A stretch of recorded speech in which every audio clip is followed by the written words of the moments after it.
the Brown boys, the Brown boys, the Brown boys, we the Brown boys, the Brown boys, we the Brown boys. Yeah.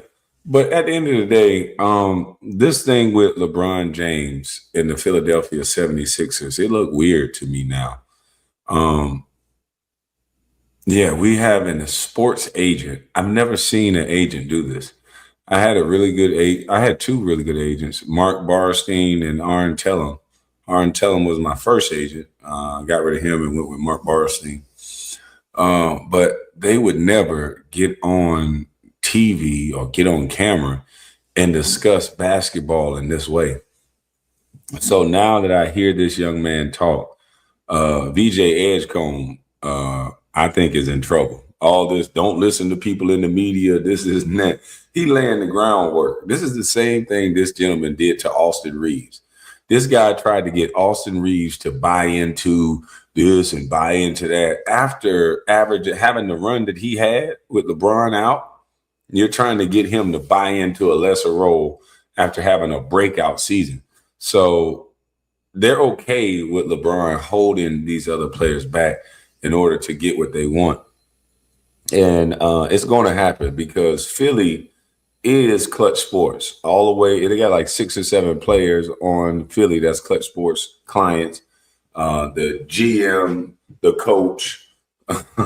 LeBron is going to get what he want when he want. If I'm Jaylen Brown, I ask for a trade because I don't want to be a part of a circus. They have totally different personalities, in my opinion. Jaylen is straight to the point. He wants to break down the science of whatever problem that it is because he's that type of thinker. I haven't even met him, but just hearing him speak, you can tell he's a different type of thinker.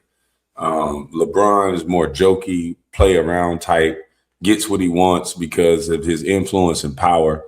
And so when those two people meet, I wonder what that's going to be like. A guy that says his mind whenever he wants, with a guy who will probably sneakily say it behind your back. That's going to be interesting. But this could be a good thing or this could be a circus, which I think now, listening to what Rich Paul is saying, I think it's going to be a circus. Because if I'm VJ Edgecombe and I had the rookie season that I had, I wouldn't give a Jiminy Cricket that you're bringing in a 41, 42-year-old man that's talking about legacy. I'm thinking about my legacy. I'm thinking that I'm a young up-and-coming superstar. And if I'm who I think I am and the other people think I am and I played well enough, why do I have to stunt my growth? That's a big ask that everyone keeps asking other players to do for LeBron James' greatness. And my question is, why? When these kids was dreaming and thinking about the league, they wasn't envisioning stunting their growth because of another player. Here's where the mind start playing tricks on you. Because all your life, you just wanted to play the game. All your life, you just wanted to be the best you could be. And now you get slapped in the face with the politics of, if you do this, it can help you do this. Now, this young player is faced with a large task because how he handled this situation is going to be pivotal for his career. Rich Paul and LeBron has the ability to destroy this kid if he does not play ball. And in life, a lot of times you're faced with situations like this where you have to play ball and you can get in your own way if you don't believe that this is the way it's supposed to go. And it's unfortunate that VJ, Jaylen Brown, because it's going to be everybody else's fault now but LeBron. I'm listening to Rich Paul, looking at his body language, and I'm going to let y'all see it. I'm going to play it through, and then I'll give my commentary. But listening to what he's saying, yeah, I'm not so sure this is going to be the greatest season like everybody thought it's going to be. Now, let's listen.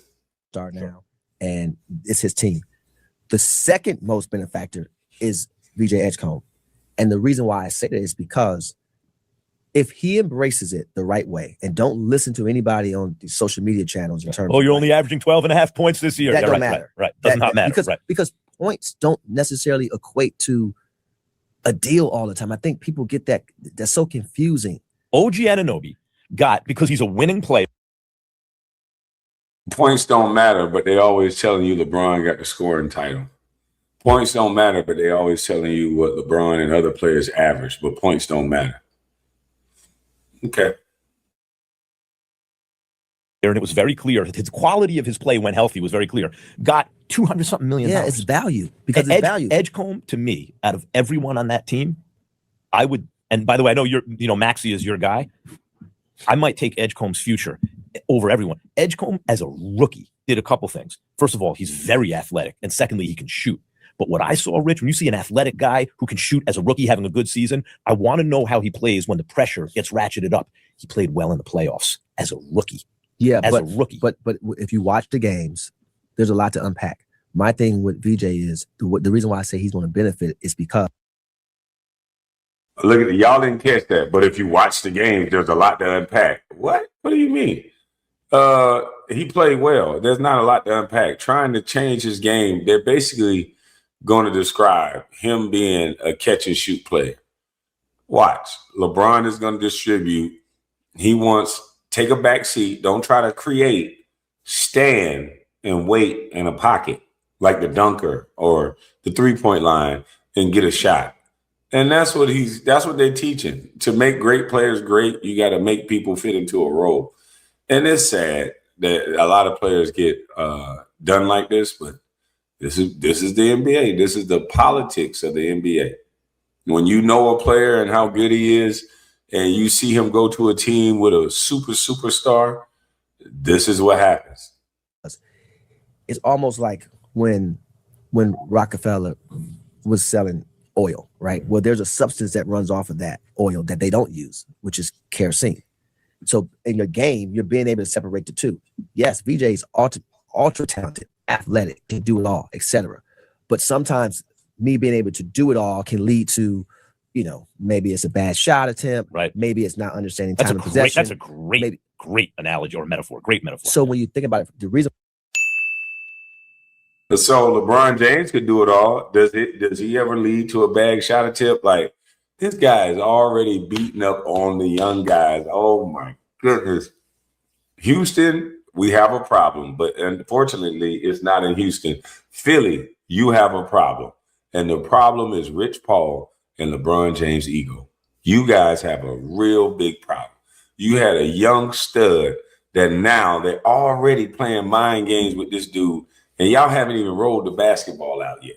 Imagine what's going to happen in November, in December, in March. My goodness, this is going to be a long season. Philly fans, you asked for it.